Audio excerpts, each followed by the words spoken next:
Tonight, we recap the Involvement Awards, where Eagle Eye TV took home a big win. And Zach Card gets an exclusive look at Bucky's Behind the Counter. Later on in the segment, the Frank Thomas statue reveal, Global Community Day Festival is hosting a cultural exchange experience, and soon after, updates on protesters in New York for Trump. Lastly, a sports update from Faith Richardson and the sheep that are changing solar farming as we know it. All of that and more coming up.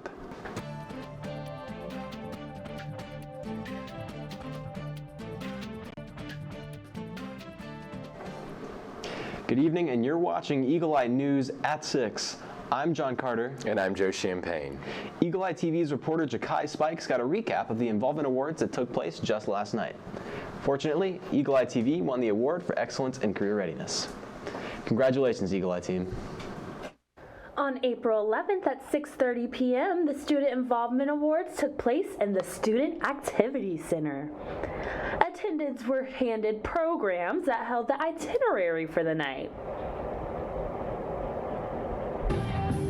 Guests began to trickle in as a soft jazz played throughout the night by a live band. To start off the ceremony, the AU singers performed for the audience. The hosts got the night very energized and began going through the nominees in all different categories. Congratulations to all of the nominees and award winners. I even got a chance to talk to the winner of the Jeff and Linda Stone Award, Dory Wilkerson. I believe Emerge has taught me that leadership is about confidence. It's about not being scared to speak up in a quiet room, and it's about listening and not feeling above. So Emerge has taught me so much, and I'm so honored to graduate. Eagle Eye TV took home the win for excellence in career readiness. The Eagle Eye TV staff stood around embracing each other while expressing gratitude. This is reporter Jakai Spikes on the Student Involvement Awards, Eagle Eye TV. Concerned Veterans for America, also known as CVA, visited the Melton Student Center today. Their purpose? To offer 2 classes for intrigued participants while giving them comfort food to snack on. CVA taught participants how to better serve the veteran community with care, while still being mindful of the way you treat veterans, because this impacts the lives of those that served.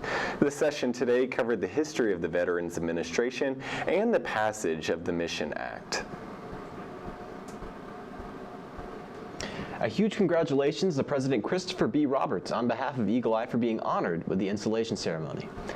The Auburn family watched the ceremony today at 3 virtually as the university's 21st president made his remarks. For those that don't know, the installation ceremony is a time-honored academic tradition in which Roberts will be ceremoniously recognized with the powers and responsibilities that be. Roberts began by speaking to the Auburn family on a personal level about their past and present accomplishments, while also sharing his goals and vision for the university's future. A lot of exciting things are happening on campus today, including social media figure Kyle LYBARGER visiting our campus. He hosted his discussion in Comer Hall and discussed his work with Alabama wildfire exploration and conservation. Guests enjoyed the fresh, hot pizza while soaking up knowledge from the TikTok star with over 400,000 followers. LYBARGER's exploration led him to be the first known person to find purple milkweed in Alabama and the first to document Durand oak. Durand oak is usually only grown in prairies.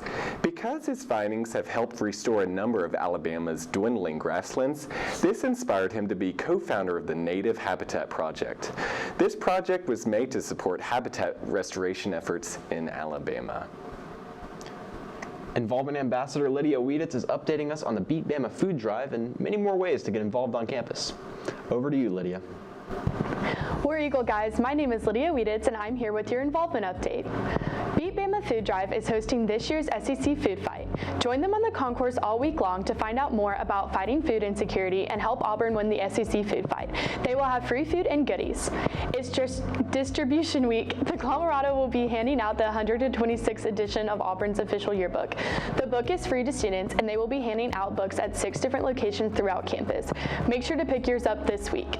ISO is hosting their social hour every Friday at 4 p.m. in the Melton Student Center 3rd floor lobby. Be sure to check it out, meet some friends, and enjoy some delicious food.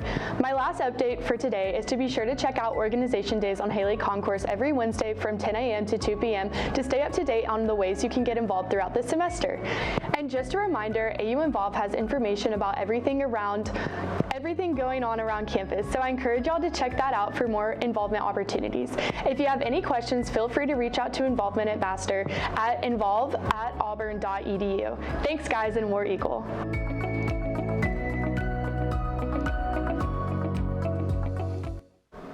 Coming up, a weather update by Mackenzie Parson. Zach Card is here to take us behind the counter at the new and popular store, Buc-ee's. All of that and more coming up. You're watching Eagle Eye News TV.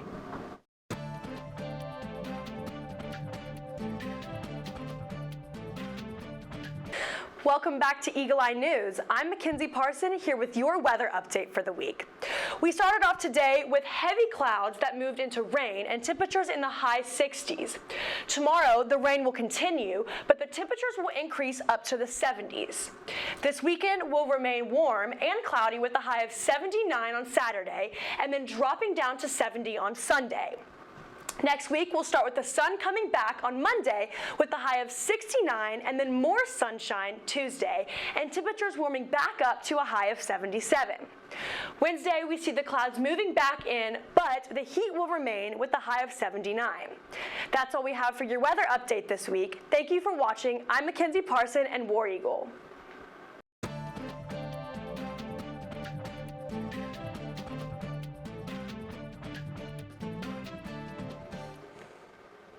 Have you ever wondered how to make the Buc-ee's world-famous chopped brisket sandwich? Well, the creator of the recipe and former competition barbecuer, Randy Pauly, gave us a look behind the counter at how the magic is done. Check this out. Welcome to the TRU. We're here in Auburn, Alabama. We're breaking down a brisket. What do we have on the board? Fresh brisket on the board. Fresh brisket on the board. That's right, folks, a Texas-style brisket right here. Now, what we're doing right here is we're separating the point and the flat. What it means is the lean part and the moist part. We're going to separate that because in between those two, there's a layer of fat. We want a little bit of fat, but not a lot. So he's going to take it, he's going to trim it up, we're going to chop it up, sauce it up, and it's here in Auburn. Oh, yeah. So right now he's cutting in longs. We're cutting in longs so we check to see, make sure there's not too much fat. Now time to get to chopping. Fresh chopped brisket on the board. Fresh chopped brisket on the board. If this ain't a workout, I don't know what is. I'm just saying.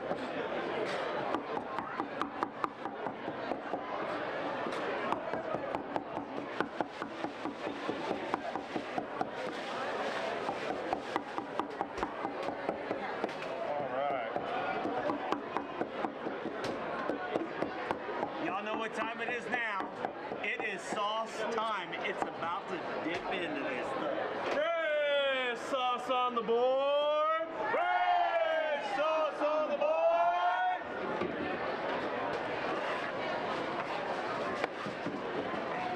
Oh yeah. Think it needs a little bit more sauce? Oh, it's so good. It's ready to pan that bad boy up. Yeah, it is.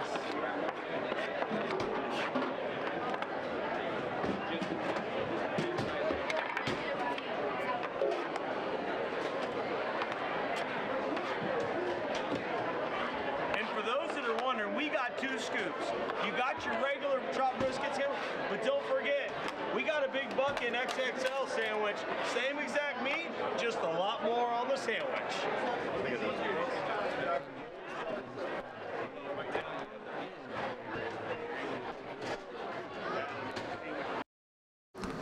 Well, now I see what the rave is all about. Yeah, have you guys been able to get down yet? I went just last night. I've never been a huge fan of barbecue, but I will say the barbecue sandwich did not disappoint. There you go. Well, in turn of events, SGA Vice President Julianne Lozano has the Senate recaps for this week. Take a Hi everyone, my name is Julianne Lozano and I'm the SGA Vice President. This week in Senate, we passed AVP confirmations for Cabinet and Senate Committee Head confirmation. The Miss Homecoming timeline was presented as a future order. This legislation was debated on and moved to a current order because of the timeliness of the dates. Once the legislation was a current order, the bill was amended to change when the declaration of intent was due. The date was changed from Thursday, April 13th to Thursday, August 17th. This amendment passed once voted on and will come into effect for this year's Miss Homecoming election. Other future orders presented at Senate included the confirmations of the Senate committees. Additionally, legislation to correct the way that senators vote. That's all for me for right now, but if you have any feedback, please find us on the SGA Instagram and utilize Auburn Answers. The Senate meets every Monday at 7:30 p.m. in Milton Student Center, room 2222, and all are welcome to come speak. See you next week. Appreciate the update, Julianne. Now, on April 15th, the Office of Outreach Global at Auburn University will host its second annual Global Community Day Festival from 9 to 6:30 at the Auburn Intramural Fields. Now, this event will attract international and domestic communities from Auburn, Opelika, and the surrounding areas to experience a day dedicated to cultural exchange and celebration. Some of the activities will include the Taste of the World food tasting, the trade fair, the global attire showcase, musical performances, dance and karate demonstrations, arts and crafts, sports, and games. If this year is anything like last year's events, prepare to see a lot of attendees. Last year, the Global Community Festival had about 600 attendants. Please visit the festival's website or contact Olivia Holden at oph0007@auburn.edu. If you haven't heard, Auburn just unveiled the Frank Thomas statue, bringing tears to the iconic athlete's eyes.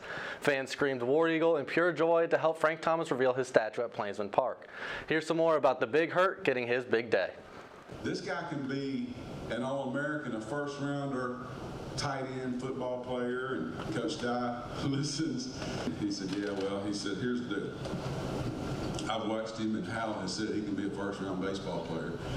And so he's going to be a baseball player, and he's going to be on football scholarship, and that's the way it's going to be. And nothing else was ever said. Frank Thomas could have played football. Instead, he became the only SEC player to make the Major League Baseball Hall of Fame. The Big Hurt received his statue in front of Auburn's Plainsman Park with family and friends in attendance. No way, I'm not going to talk about numbers because they're out there. I mean, the things are out there about numbers.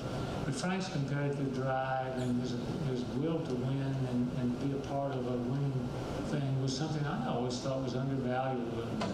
I really did think that. Well, I'll give you the numbers. At Auburn, he hit for the program's second highest career batting average at .382 and the highest career slugging percentage at .722. Thomas also stands at third in home runs, fourth in extra base hits, and fifth in RBIs. I just want to say War Eagle, and today is the day that I should get a statue because people say, Frank, whatever going to happen, it happened when it happens. And today is the right, perfect day. And I want to thank the Auburn family for doing this for me. And I told you right now, I'm so humble, I'm thankful, and God is good, and I'm so proud of this moment. Thank you all. Thank you for coming out, and War Damn Eagle. Reporting for Eagle Eye TV, I'm Zach. When we come back, a sports update from Faith Richardson that you won't want to miss. You're watching Eagle Eye TV at 6.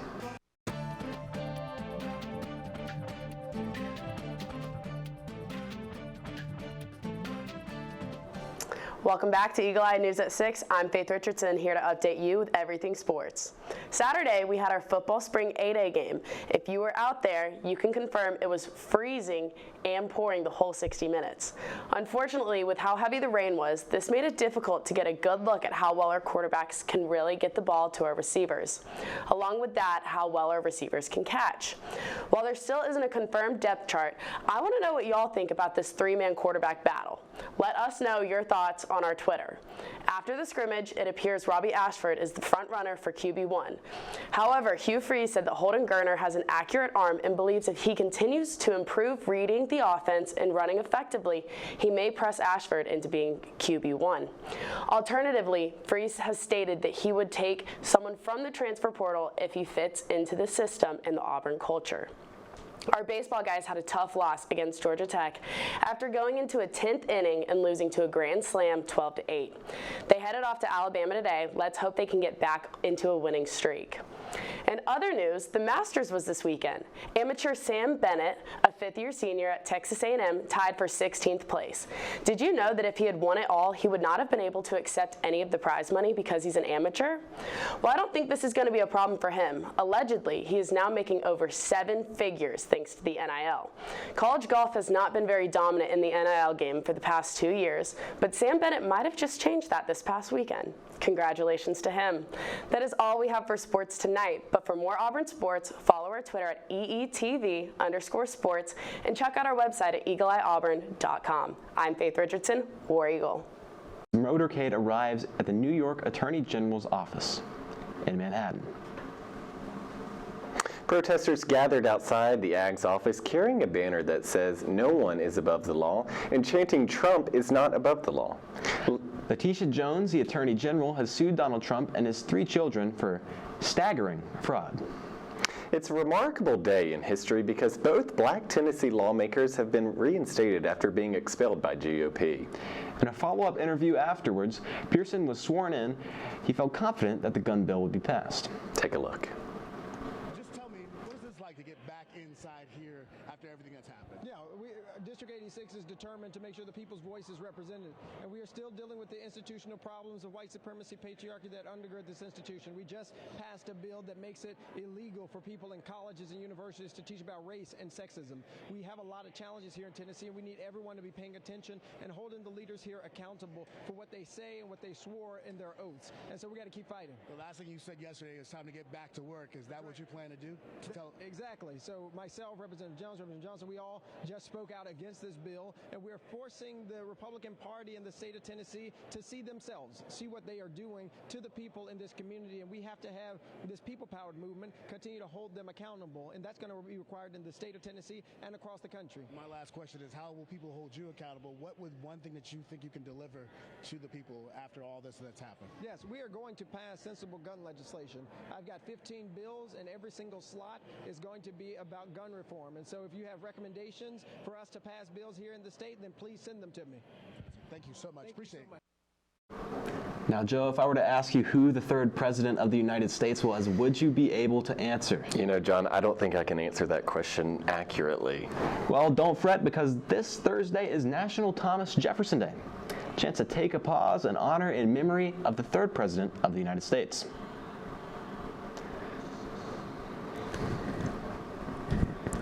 Well, John, did you know that Thomas Jefferson was a wine aficionado? I do not know that. Well, after residing in France, Jefferson brought his love of French wine to America, and he is recognized as one of the great wine experts of early America, and even kept 2 vineyards in Monticello. Pretty interesting. Now, but I got a bigger question now. How do you know that? The Google. There you go. Well, I guess you do learn something new every day, because I didn't know that sheep can help keep solar farms landscaped. Right, and we learn more about this as we take a look at a solar farm in Virginia. As farm sheep graze the grass, the farm uses the sheep to help maintain the plants by eating away at the vegetation. Take a look. Why am I standing in the middle of a solar farm in South Central Virginia? Well, because of these guys and their hundreds of buddies. They're out here grazing on dozens of acres of land every day. And why? I'll show you.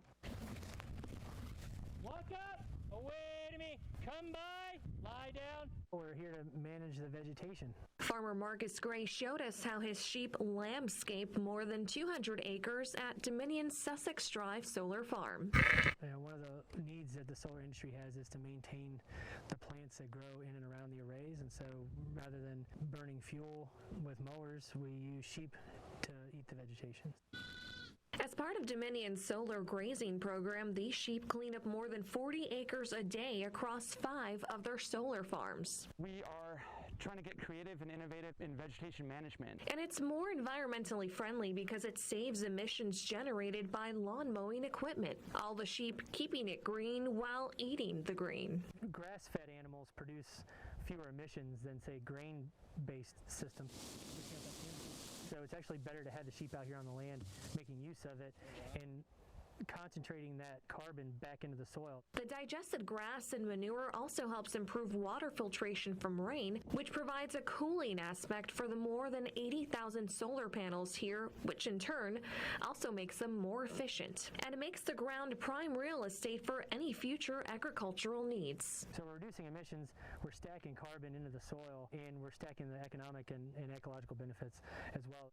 Sheep are the preferred livestock to have on these solar farms because they're nimble and can easily fit under these solar panels. These solar farms are just one step Dominion Energy is taking towards a cleaner future. This location generating more than 20 megawatts per day, which is enough to power 5,000 homes. The company has been marching toward an emission-free future, and solar power, solar energy is a big part of that. The sheep are a great addition to this because we've got, they're both very environmentally friendly and sustainable and green. So overall, not a bad assignment. In Stony Creek, Virginia, I'm Pari Cruz, News 3. Well, those are some cute lambs. Well, John, are you ready for summer? I am ready for summer, but what I'm not ready for is finals. Yeah, true. But for those of you who are ready for a fun summer, let me introduce you to your new best friend. Meet Sandal. She's the sweetest girl with a whole lot of love to give. She'd love to have a couch of her own to curl up next to you after a long day. Come visit her today because she cannot wait to meet you. Sandal is 9 months old, unaltered, vaccinated, and microchipped. She is FIV negative, and her adoption fee is $125. Apply online for her today.